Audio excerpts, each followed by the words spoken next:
Tang को ये पता था कि लिंग शाओ जिसे पसंद करता था वो उसके स्कूल से ही थी और उससे 2 साल जूनियर थी। अब अगर शी नहीं तो कौन हो सकता है? उसके दिमाग में ली जियान का ख्याल नहीं आती क्योंकि वो तो उसका बहन थी। इसीलिए वो अपने आप को सोचती है, जो कि एकदम गलत था। ली जियान जल्दी से अपना ब्रेकफास्ट करके कमरे में चली जाती है और तब तक बाहर नहीं आती जब तक सब अपने अपने काम से चले ना गए हो। वो धीरे धीरे चारों तरफ देख के बाहर आती है, पर इतनी कोशिश के बाद भी जिससे वो छुप रही थी उसी से मुलाकात हो जाती है। वो उसके साथ एक ही लिफ्ट में नहीं जाना चाहती थी, इसीलिए वो अपने फ़ोन भूल जाने का बहाना दे के जाने लगती है। पर लिंग शाओ उसका हाथ पकड़ के कहता है उसका फ़ोन तो उसी के पास है, उसी के हाथ में, और वो ज़बरदस्ती ली जियान को लिफ्ट में उठाता है। लिंग शाओ कुछ बोलता उससे पहले ही ली जियान कहती है उसने बहुत ड्रिंक की थी कल, तो उसे कुछ भी याद नहीं है। पर लिंग शाओ अपनी बात करते ही जाता है। वो ली जियान के साथ लीगली रिलेशनशिप में जाना चाहता था, मतलब वो उससे क्लियरली शादी के लिए प्रपोज करता है। पर ली जियान के लिए ये इतनी आसान बात नहीं थी क्योंकि वो उसे अपनी असली भैया मानती थी। उसके लिए लिंग शाओ के साथ शादी का रिश्ता बिल्कुल भी पॉसिबल नहीं था।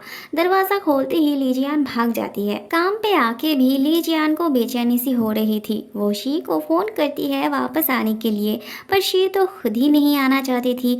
मॉम का बहाना देके उसे दूर रहना पड़ रहा था। थोड़ी देर बाद ये लव बर्ड्स आ जाते हैं। ली जियान को देख के वो शर्मा जाते हैं। ली जियान की कलीग उससे पूछती है वो अपने बॉयफ्रेंड से क्यों नहीं मिलने गई। ली जियान को उससे रोज़ रोज़, मतलब उसके बॉयफ्रेंड से रोज़ रोज़ नहीं मिलना था। तब उसकी कलीग एक प्यार की कविता सुनाने लगती है। वहाँ ली जियान का बॉयफ्रेंड जीशु के पास आता है। जीशु फिर से उसे देख के गुस्सा होने लगता है, पर जब उसे पता चलता है ली जियान के साथ उसने ब्रेकअप कर लिया है तब उसके चेहरे पे हंसी खिल उठती है। ली जियान के बॉयफ्रेंड को भी समझ में आ गया था कि वो ली जियान को पसंद करता है। जिस दिन इन दोनों ने किस करना ट्राई करने गए थे उसी दिन उसके बॉयफ्रेंड ने उससे ब्रेकअप कर लिया था, क्योंकि उसे समझ में आ गया था ली जियान उसके लिए ना ही कुछ फील करती है और ना ही कभी कर पाएगी। ली जियान को ब्रेकअप नहीं करना था, उसे ऐसा ही अच्छा लग रहा था, पर फिर भी ब्रेकअप हो ही जाता है। ली जियान बहुत एम्बेरस्ड फील कर रही थी रिजेक्ट होने की वजह से। उसके कलीग उसे फिर एहसास करवाने लगती है कि वो लिंग शाओ को पसंद करती है। ली जियान सच में बहुत कंफ्यूज थी। वहाँ जीशु लिंग शाओ को फ़ोन पे ली जियान के ब्रेकअप के बारे में बताता है तो लिंग शाओ के चेहरे पर भी हंसी खिल उठती है। आज वो शीशी से भी कह देता है कि वो ली जियान को पसंद करता है। शीशी का तो दिमाग ख़राब हो जाता है ये सुन के। जीशु अपने दोस्त से एडवाइस लेने आया था। उसका दोस्त उसे कहता है उसे भाई बहन के रिश्ते से ऊपर उठ के कुछ करना होगा, कुछ ऐसा जिससे ली जियान को वो एक लड़के की तरह नज़र आए, ना कि भाई जैसा। उसे ली जियान को अट्रैक्ट करना होगा। फॉर एग्जाम्पल वो उसे ली जियान को किस करने के लिए कहता है, जिससे जीशु बौखला जाता है। ली जियान बैठे बैठे लिंग शाओ को ड्रॉ कर रही थी, पर जब लिंग शाओ आता है तो वो उससे ठीक से बात भी नहीं करती। वो उसे चेकअप के लिए जाने को कहता है, पर ली जियान को जब ज़रूरत पड़ती तभी वो जाती। टैंग लिंग शाओ के सपोर्ट में बात करती है तो ली जियान गुस्सा होकर बाहर चली जाती है। इधर टैंग जीशु के दोस्त को मैसेज करती है और उधर वो शी को, पर शी तो ऐसे उदास बैठी थी मानो जैसे उसने सब कुछ खो दिया हो। ली जियान को लिंग शाओ से बात करना था, पर वो अंदर जाने से भी झिझक रही थी। फिर वो धीरे से अंदर जाके लाइट जलाती है। लिंग शाओ वहीं पे था। उसे देख के ली जियान चौंक जाती है। ली जियान लिंग शाओ को ये समझाने की कोशिश करती है कि शायद उसे कोई गलतफहमी हो गई होगी। वो प्यार और भाई बहन के रिश्ते के बीच कोई डिफरेंस नहीं कर पा रहा है। उसे शायद दोनों बात एक लग रही है। बहुत दिनों से वो उससे दूर था ना, इसीलिए शायद उसके अंदर कोई गिल्टीनेस काम कर रही है। तब लिंग शाओ कहता है जब वो 12th में पढ़ता था तभी उसने उससे शादी करने की बात की थी। ली जियान हंस के कहती है वो तो उसने मजाक किया था ना। लिंग शाओ कहता है बचपन में उसी ने उसको अपने साथ लेके गई थी, उसे एक घर परिवार दिया था, तो वो जिंदगी भर उसी का रहेगा। अगले दिन ली जियान दरवाजे पे एक नोटिस छोड़ गई होती है कि वो उनके साथ ब्रेकफास्ट नहीं कर पाएगी, वो बाहर खा लेगी। ली जियान के पापा जीशु के मॉम के बताए हुए एड्रेस पे जहाँ पे वो काम करती थी वहाँ उनसे मिलने आते हैं। जीशु के मॉम को एक 4 साल का बेटा भी था। उन्हें ली जियान के पापा उन्हें जीशु के लौट आने का खबर देते हैं, पर वो ऐसे बिहेव करती है जैसे उन्हें कोई फ़र्क ही ना पड़ता हो। बहुत रूडली बिहेव करती है वो उनके साथ। उस दिन जीशु के मॉम ने भी उसको उनके पीछे दौड़ते हुए देखा था। वो जीशु से मिलना नहीं चाहती थी, वो अब और पीछे मुड़ के नहीं देखना चाहती थी। ली जियान जीशु के कैफ़े में आई थी। जीशु केक बना रहा था तो वो उसे भी ट्राई करने के लिए कहता है। फिर वो ली जियान को ऐसे पकड़ के केक बनाने लगता है। ली जियान को कुछ भी नहीं हो रहा था, वो तो अभी भी लिंग शाओ के बारे में ही बात करती जाती है। वैसे जीशु उसे इतनी करीब पाके बहुत खुश था। ली जियान आज अपने पापा के घर आई थी। जीशु भी आने वाला था तो पैरों की आवाज़ सुन के उसे जीशु ही लगता है। वो बिंदास बातें करती जाती है, पर बाद में लिंग शाओ को देख के वो चौंक जाती है। लिंग शाओ को भी समझ में आ गया था कि ली जियान उससे छुप रही थी। लिंग शाओ को ली जियान से इस बात की नाराज़गी थी क्योंकि बचपन से वो जीशु के साथ बहुत कंफर्टेबल थी। अगर कोई भी प्रॉब्लम होती तो वो सबसे पहले जीशु को ढूंढती थी। रात में डिनर भी वो उसी के साथ करती थी। ली जियान उन सब का रीज़न उसे बताती है। वैसे हमारी नज़र में तो ली जियान सबसे ज़्यादा बात लिंग शाओ के बारे में ही करती थी। हर वक्त बस लिंग शाओ करती रहती थी। जीशु को वो इतना ज़्यादा याद नहीं करती थी जितना कि वो लिंग शाओ को करती थी। फिर भी पता नहीं क्यों लिंग शाओ को ऐसा लगता था।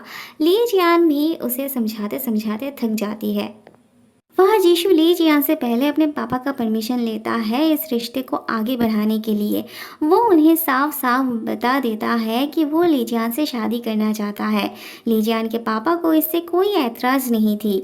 उन्हें जीशु पे पूरा भरोसा था, पर वो फिर भी सोच के देखने का टाइम मांगते हैं और उसे भी सोच के देखने के लिए कहते हैं, क्योंकि उन्हें अपने बेटी के फैसले पे बिल्कुल भी भरोसा नहीं था। वो जीशु से एक प्रॉमिस मांगते हैं कि अगर ली जियान ने उसे रिजेक्ट कर दिया तो वो उस बात को अच्छे से हैंडल करेगा और ली जियान को पहले जैसी ही बहन की तरह प्रोटेक्ट करेगा। वहाँ लिंग शाओ ली जियान को दवाई लगा के दे रहा था। वो सबको उनके रिश्ते के बारे में बता देना चाहता था, पर ली जियान उसे मना करती है। मतलब क्या बताना सबको, वो तो इस रिश्ते से राज़ी भी नहीं थी, तो सबको ये बोल के वो क्या साबित करना चाहता था। लिंग शाओ उसे उससे छुपने से मना करता है क्योंकि उसे ना देखे उसको ठीक से नींद नहीं आती थी। ली जियान की ज़िंदगी झंड हो चुकी थी। लिंग शाओ ने उसका दिमाग खराब करके रखा था। लिंग शाओ के जाने के बाद जीशु आता है। ली जियान लिंग शाओ समझ के छुप जाती है। फिर जीशु को देख के बाहर आती है। वो जीशु को उसके पैर पे दवाई लगाने कहती है। ली जियान जीशु के साथ बहुत कंफर्टेबल महसूस करती थी। वो ये बात जब उसे बताती है तब जीशु को एक मौका मिल जाता है अपनी दिल की बात बताने का। वो ली जियान से कहता है अगर वो इतना ही उसके साथ कंफर्टेबल फील करती हो तो क्यों ना वो उसे अपना बॉयफ्रेंड बना ले। ये सुनते ही ली जियान का हो जाता है काम। वो भागना चाहती है पर जीशु उसे पकड़ के रखता है। मतलब जिसे देखो उससे शादी करने की पड़ी थी। दोनों भाई ने उसे धोखा दिया। भैया से अब सैया बनना चाहते थे वो।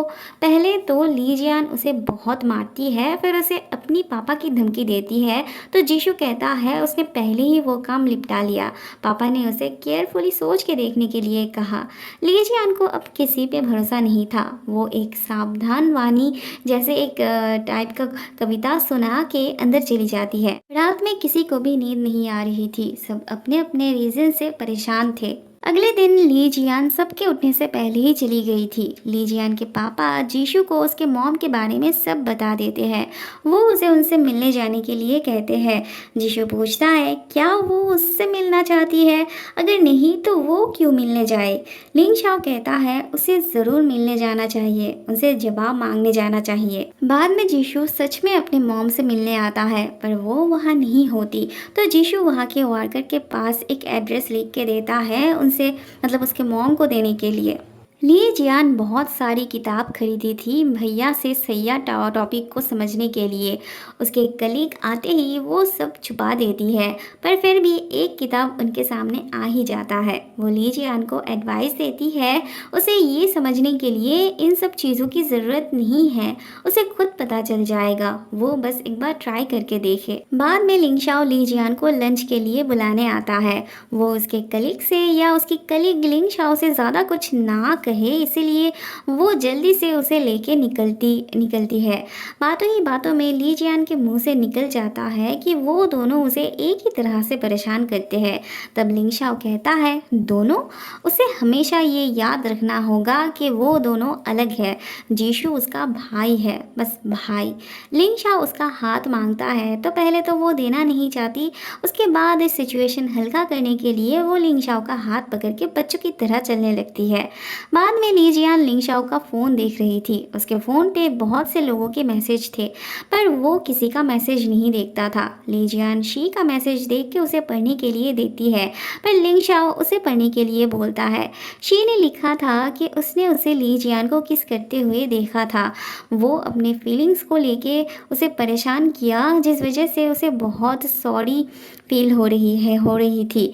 वो किसी को भी इस बारे में बताने से मना करती है जब तक वो उस अपार्टमेंट से लिफ्ट शिफ्ट नहीं हो जाती। उसके लिए अब वहाँ रहना पॉसिबल नहीं था। लीजियान को ये जान के बहुत गिल्टी फील हो रही थी, उसे शी के लिए बहुत बुरा लग रहा था।